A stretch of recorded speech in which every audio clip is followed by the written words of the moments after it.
si tu avais bien fait tes leçons, tu aurais un coup de carnaval. Il n'y a pas de leçon, il n'y a pas de carnaval. Donc, en vrai, c'est la seule chose sur laquelle moi, mes parents ont servi de moi une pression pour que je sois carré, en fait.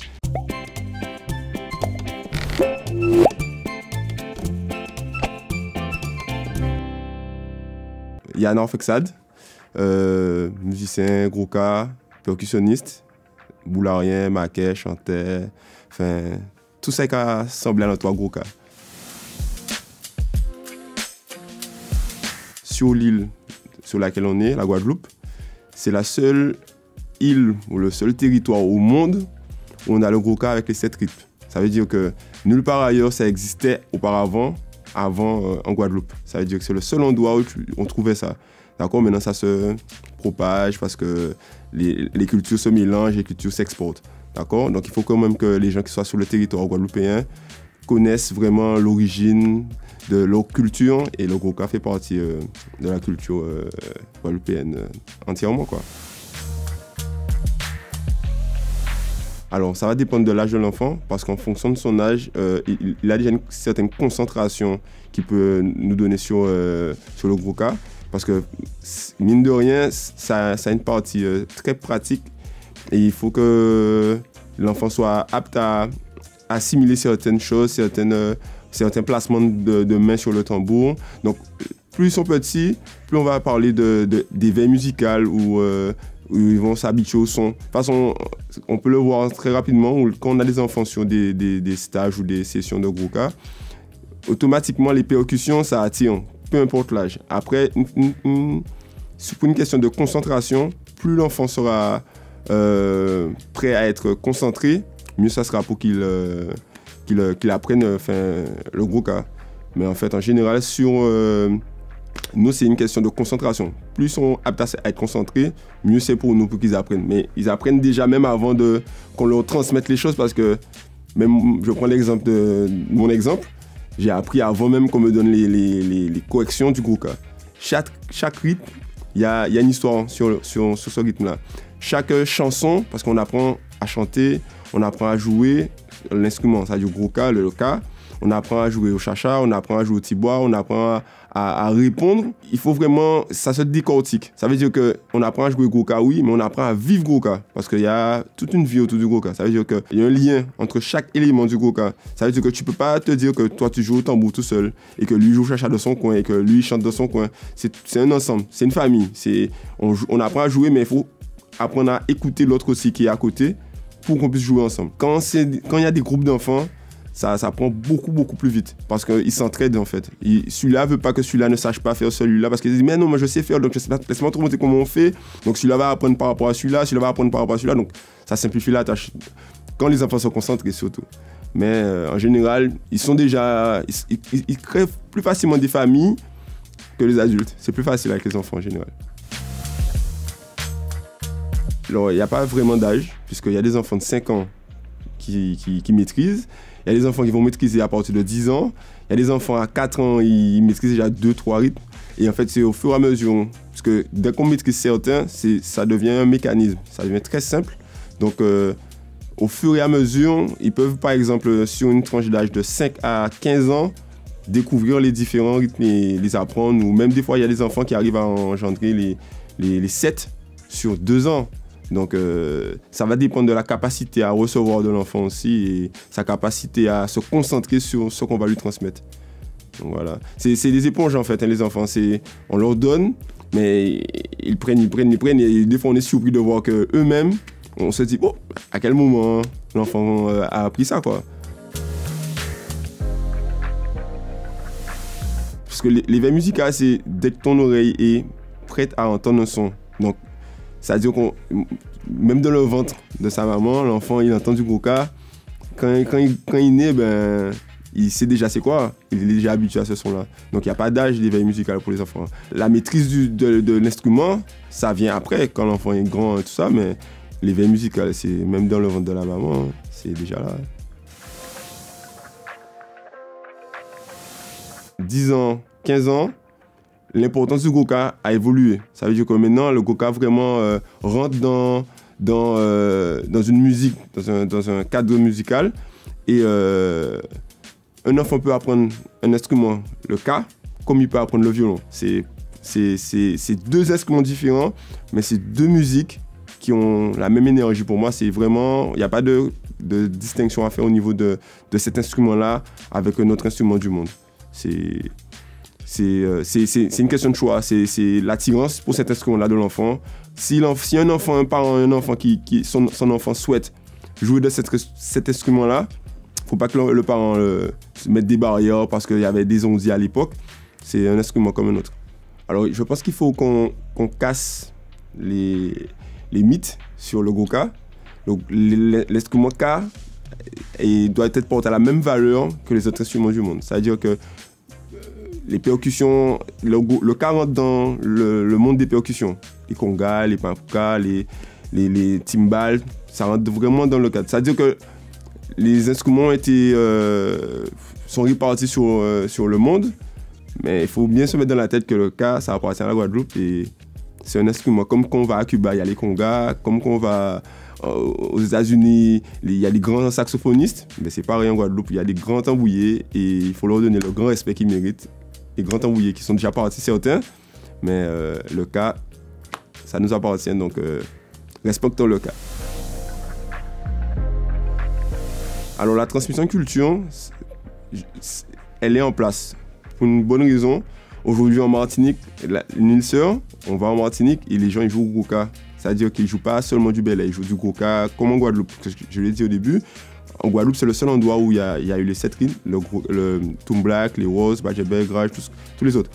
Les autres endroits ils ont une musique ka qui leur appartient bien spécifiquement. Et en fait, aujourd'hui en Guyane, comme à la Wipéton en Guadeloupe, il y a des gens qui jouent au goka en Guyane, en Martinique, en Chine, au Japon, enfin un peu partout dans le monde. Ça veut dire que notre musique est respectée à l'étranger et voyage en fait. Donc, comme j'ai dit, le goka c'est une musique elle est inscrite à l'UNESCO maintenant avec M. Iftol. Donc, il n'y a pas de raison. Est-ce qu'on peut parler de cette notion d'identité? Oui, on peut parler de cette notion d'identité parce que le goka, c'est Guadeloupe. Donc c'est nous, c'est chaque Guadeloupéen est goka. Il y a un goka dans le cœur de chaque Guadeloupéen normalement. Donc il faudrait que ceux qui n'ont pas encore le goka dans leur cœur, il est temps.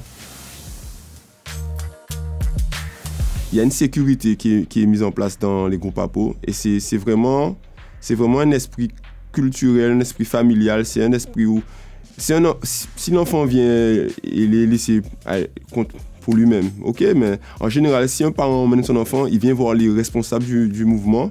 Et ces responsables-là, en général, ils prennent l'enfant à charge et ils lui expliquent, ils lui montrent, ils lui donnent la notion du respect, de la famille. Et c'est vraiment un partage. Ça veut dire que le carnaval Massapo, c'est vraiment, ça sort du Gouka. Et comme je disais tout à l'heure, le Gouka, c'est familial. On ne joue pas tout seul, c'est pareil dans le mas. Il ne peut pas avoir le son du mas s'il n'y a pas la basse, contrebasse, tambour chant, les chanteurs, les gens qui marchent. C'est tout un ensemble. Donc c'est vraiment une famille. Et c'est vrai qu'on peut avoir peur par rapport à la sécurité, mais en général, les mas Sapo mettent tout en œuvre pour que les parents soient rassurés, que les enfants soient dans de bonnes conditions pour vivre leur culture. Alors l'importance du carnaval dans l'éducation de l'enfant, c'est que le carnaval fait partie de la culture guadeloupéenne. Donc si on prive un enfant de sa culture, il va s'imprégner de la culture de l'autre. Et il n'a pas son identité à lui-même, elle est faussée. C'est-à-dire qu'il faut vraiment que cet enfant-là ait sa vraie culture. Mais quitte à ce qu'après, elle découvre d'autres cultures, mais la priorité, c'est que sa culture soit en elle. Même si c'est ta culture, on ne peut pas te forcer.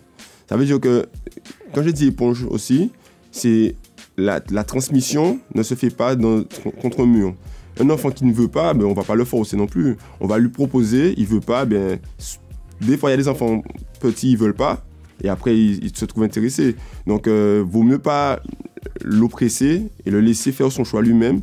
Et l'encourager, pas mettre une pression. La pression, ça ne sert à rien parce qu'il va le faire à contre-cœur et il ne sera pas là dans de bonnes conditions. Donc, il vaut mieux qu'il soit là dans des conditions optimales et qu'il ait envie et que ça l'attire, en général, ils sont attirés. S'ils ne sont pas attirés, c'est pas grave, mais ils sont attirés peut-être par autre chose dans la culture, parce que la culture guadeloupéenne est quand même assez élargie. Je ne sais pas s'il y a quelque part d'autre dans le monde où il y a le carnaval comme en Guadeloupe. C'est une belle île, hein, en Guadeloupe.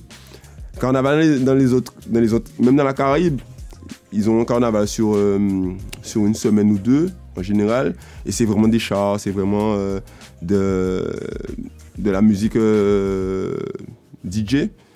Et ici, on fait la musique, et chaque année, il y a un nouveau groupe. Chaque année, ça veut dire que la transmission, le travail qui a été fait en amont, il continue. Même en Martinique, aujourd'hui, il y a des groupes à peau, comme en Guadeloupe, alors qu'avant, il y avait les caisses claires, tout ça. Ce qu'il y a de beau avec les enfants, c'est qu'il n'y a pas de filtre. Ils ne réfléchissent pas pour se dire, mais est-ce que je dois faire ce son-là comme ça ou est-ce que je... Ils jouent et il n'y a pas d'ego. Ils ne sont pas là pour dans une compétition avec l'autre. Attention, la compétition, des fois, c'est bien dans la musique, hein, parce qu'il faut quand même qu'il y ait une compétition pour qu'on évolue dès que c'est sain. Mais les enfants, quand ils jouent, enfin, même ceux qui ne sont pas encore professionnels, ils ne sont pas encore au top du top, mais quand ils sont ensemble, comme je disais, famille tout à l'heure, celui-là veut aider celui-là, celui-là veut aider celui-là, celui-là veut aider celui-là. Mais ils te sortent des trucs de... Je te dis, mais c'est pas des enfants.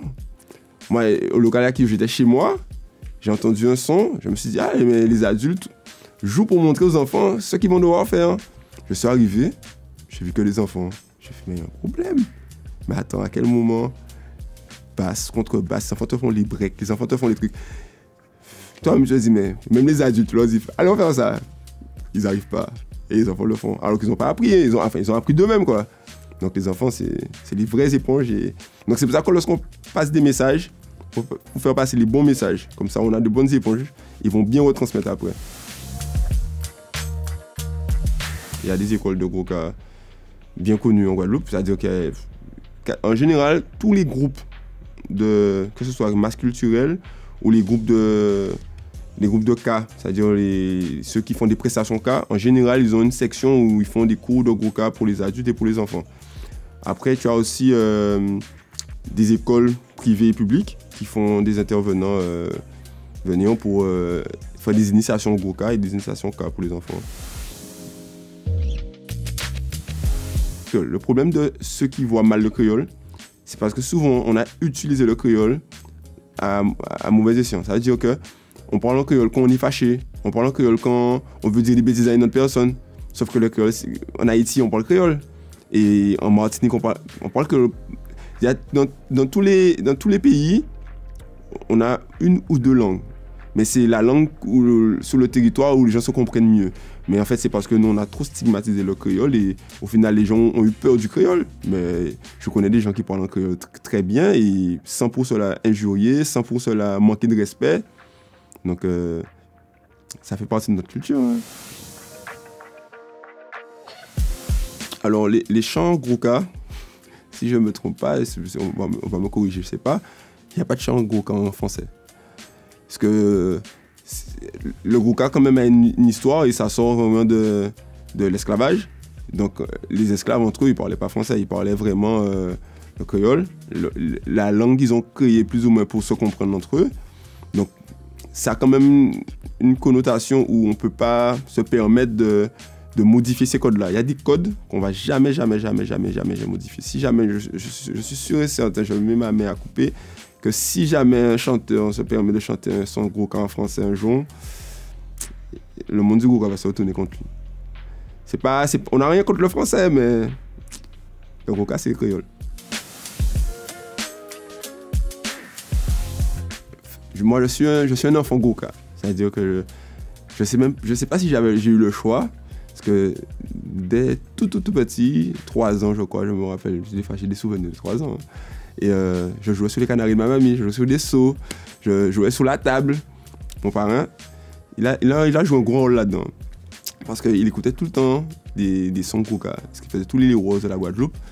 Et j'entendais ça. Et moi, tout ce que j'entendais, je refaisais sur les seaux. Il m'a dit, Yann, laissez le canari en mettre tranquille, laissez ça en mettre tranquille, même mamie. Et donc, je jouais tout le temps sur les... Et Et au fur et à mesure, j'ai découvert le Goka un peu plus parce que plus tu grandis, en fait, tu as conscience de la chose.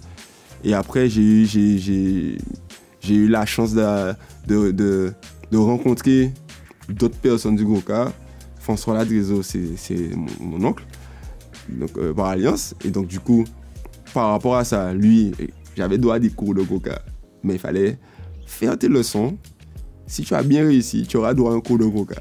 Donc, quand j'ai commencé avec François, il m'a remontré les bons placements sur le tambour. Si tu avais bien fait tes leçons, tu aurais un coup de carnaval. Il n'y a pas de leçon, il n'y a pas de carnaval. Donc, en vrai, c'est la seule chose sur laquelle moi, mes parents ont servi de moi une pression pour que je sois carré, en fait. Et j'aimais tellement ça que je faisais tout bien pour toujours avoir droit à mon petit coca, mon petit masse. Et ça m'a permis d'être celui que je suis aujourd'hui aussi, parce que ça m'a canalisé sur beaucoup de choses. Je préfère aller dans un coup de tambour. Et qu'on le veuille ou non, il y a moins de dérives souvent dans un coup de tambour que dans un, je ne vais pas dire le nom, mais dans d'autres soirées. Et le Goka, c'est une famille, hein, ça te permet d'être canalisé. Tu es bien encadré, tu es bien encerclé.